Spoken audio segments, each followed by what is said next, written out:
रहे हैं सच्चा भारत लाइव न्यूज, हर कदम सच के साथ।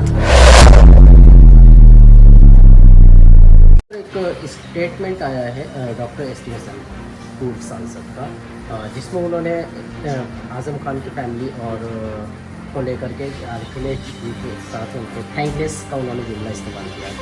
क्या कुछ इस पर आपकी राय है, क्या कहना चाहते हैं? देखिए, 2 दिन पहले तंजीम फातिमा जी आजम भाई की दुश्मनी का याद है, वो जेल में मिलने गई। उन्होंने मीडिया से के सवालों के जवाब में ये कहा कि हमें अल्लाह पे भरोसा है और अदालत पर भरोसा है। जिस उनके बयान की तायद करते हुए माननीय राष्ट्रीय अध्यक्ष अखिलेश यादव जी ने भी यही कहा है कि जब हमारी सरकार आएगी तो हम उनका फ़ायदा कर सकते हैं या अदालत कर सकती है और फिर भगवान या अल्लाह कर सकता है। तो अब जो भाभी ने तंजीम फातिमा जी ने बयान दिया था उसकी तायद माननीय अखिलेश जी ने भी की।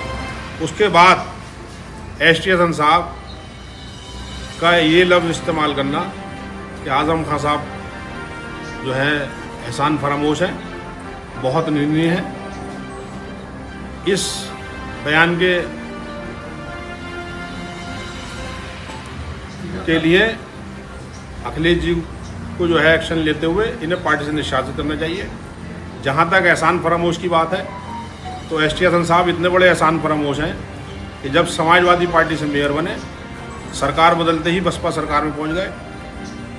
2019 में जैसे ही इन्हें टिकट कराया आजम भाई ने, आजम भाई के एहसान के नीचे दबे हुए हैं।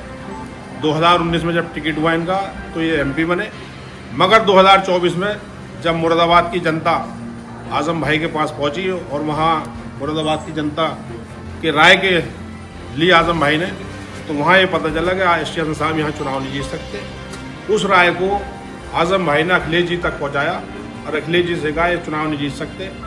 इसलिए अखिलेश जी ने आजम भाई की राय को लेते हुए रूचे बरेली जी को टिकट दिया और उस फैसले को यहाँ की जनता ने अपनाते हुए लाखों वोटों से रुचि बरेली जी को चुनाव जिता के भेजा। अगर एसटी हसन साहब को चुनाव ये टिकट होता तो लाखों वोटों से चुनाव हारते, क्योंकि जनता में उनका कोई जनाधार नहीं है। अब रही बात भाजपा में काम करने की, माननीय एसटी हसन साहब जो है भाजपा में स्लीपर सेल बन के काम कर रहे हैं।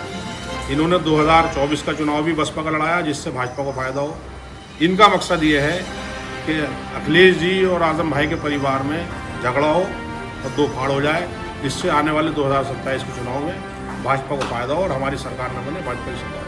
आप सीधा इल्ज़ाम लगा रहे हैं डॉक्टर एसटी हसन पर कि स्लीपर सेल के रूप में, भाजपा के स्लीपर सेल के रूप में काम कर रहे हैं एसटी हसन साहब। ये बयान यही दर्शाता है आजम भाई के और अखिलेश जी के परिवार में कोई झगड़ा नहीं है। ये क्यों बीच में आते हैं, इनका स्टेटस इतना नहीं है कि आजम भाई और अखिलेश जी के परिवार के बारे में कोई टिप्पणी करें। इसके अलावा उन्होंने अब्दुल्ला आजम के बारे में भी कहा है कि वो अखिलेश से छोटे हैं और उन्होंने उनकी बात की। अब्दुल्ला आजम खान साहब और अखिलेश जी के स्टेटस में बहुत फ़र्क है। माननीय अखिलेश जी जो है राष्ट्रीय अध्यक्ष जी हैं पार्टी के, मगर एसटी हसन साहब के और आजम भाई के स्टेटस में भी बहुत फ़र्क है। इनका स्टेटस इतना नहीं है कि आजम भाई की या अखिलेश जी की फैमिली पर ये कोई टिप्पणी करें। इस तरह की बयानबाजी को समाजवादी पार्टी आपकी बात करें तो क्या मानती है? क्या ये दो फाड़ कराने में इनका क्या रोल है? ये भाजपा का काम कर रहे हैं पार्टी में रहकर। ये चाहते हैं कि आजम खान की साहब के और अखिलेश जी के बीच दूरियां बढ़े, जिससे जो 2027 में पीडीए की सरकार आ रही है वो नहीं आ पाए और ये भाजपा की सरकार बने।